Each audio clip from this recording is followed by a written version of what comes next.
Chapter 65. The Lord and the Chief. Matthew, chapter 15, verses 1 to 9.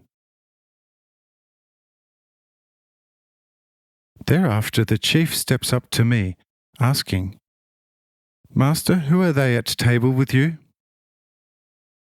Matthew 15:1. Say I, they are my disciples.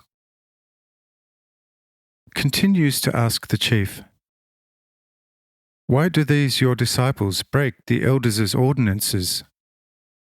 They wash not their hands when eating bread. Matthew 15:2. Only here do I rise, abruptly facing the chief, and asking him with a serious voice, Why do you break God's commandments on account of your ordinance? Matthew 15:3. God commanded, Honour thy father and thy mother, but whoever curses father or mother shall die. Matthew 15:4.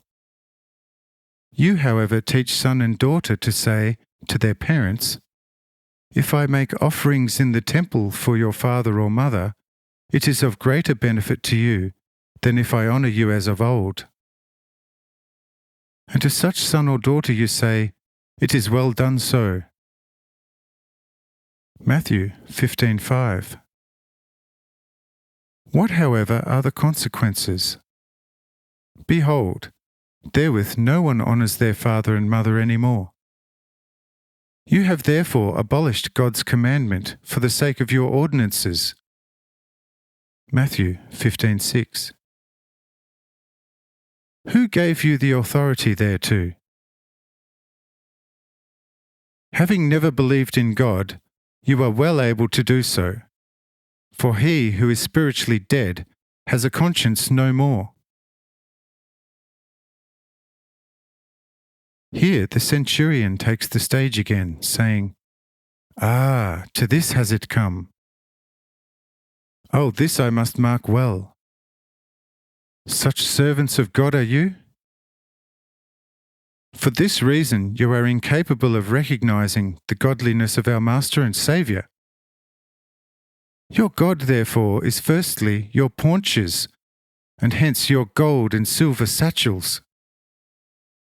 Well, well, now I precisely recognize you. Carry on now. Says the chief, We are servants of God in the order of Aaron. Say I, O you miserable hypocrites! Isaiah indeed has written and prophesied of you. Matthew 15:7. This people draws close to me with their mouths, honours me with their lips, but their hearts are far from me. But in vain they do worship me, while teaching the people such doctrines which are nothing else than commandments of men. Matthew 15:8-9. Says the chief, Because of our ordinances, which are also for man's benefit, we do not abolish God's commandments. Say I have already shown you so with one of God's commandments. Do you want to also hear how you tread all the other commandments of God into the dust, putting your own ordinances sky high above them? Says the chief, Leave it alone because of the people, of whom many are here. Says the centurion, In this way you only testify before the people how our Master keeps God's commandments to the fullest degree. Says the chief, We cannot do this now. This can be effected only by the temple through the ordained high priest.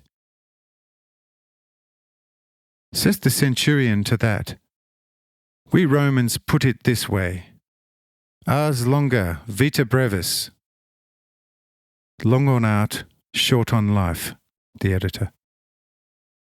Or, one intends to put the thing on the back burner for as long as possible to avoid doing anything. But I tell you straight out, before the people, even your best testimony to a master like Jesus of Nazareth would be too miserable and evil. Should you dare to, in the temple at home, cast even one aspersion on Jesus before your colleagues, then I shall, on the spot, dispatch a report to the emperor in Rome, and with the dot over the I and 100 witnesses in minutest detail, describe how you and your colleagues, on your instigation, carried out the infamous taxation robbery. Then reckon hardly another year, and your infernal nest will be so destroyed that it shall be hard to tell where it once stood. Mark it well, for a Roman keeps what he has spoken, even if heaven and earth should perish therefrom. Peret mundus fiat jus. May the world perish, but justice be done. The Editor. Have you understood me?